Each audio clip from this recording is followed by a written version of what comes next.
Lahi ngaloi waterfall hi in lahi ji in yau cha khat lai ma silangahi kanau to tun ha ka to han hi in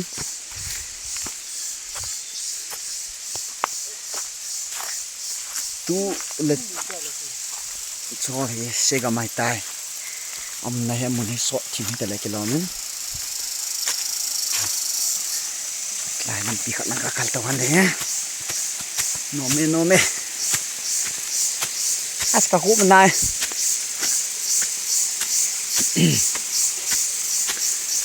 chilang ako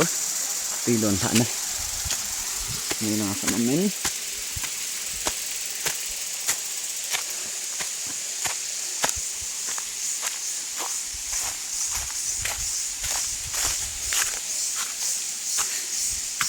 saan lang kabe nga ta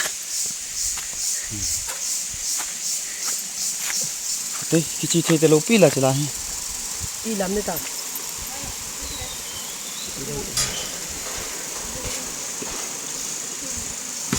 chita kan kap de chita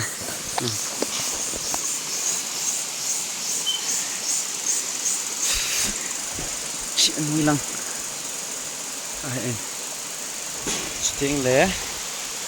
gam sungo he ting na lo na chiting le dam the na da chom ho anom the yin chi lai nian ki pai ho wang he hoi be poi ta le zong wa ki zu le oi a chai le chiu chung lang ko hong chi han de loi cái hồi thăm khách có một mình lại khu in cái sấy in khách chả chuyện ngam vào bể sẽ à chúng nào cả đó tới chúng nào bể đó chết ta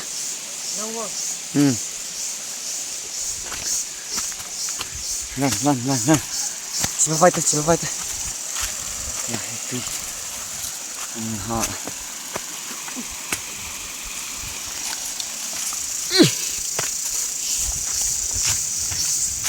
Chilan cita sang.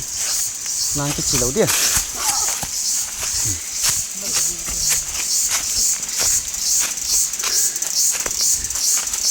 Nom ta ho hi.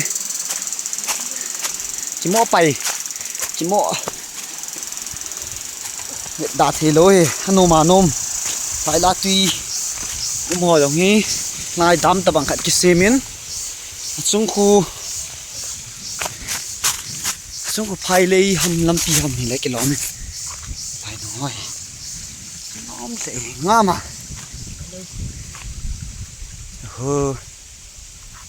thì chung lăng sẽ lại tí hỏi không nè tiền lẽ wow ngã mía nào ấy kiện không cái chom lụi nữa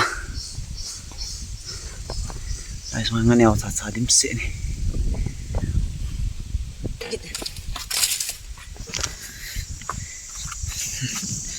chỉ là nghe chung lăng phải đi lăng xe đá này đây ok thì mình đang sạch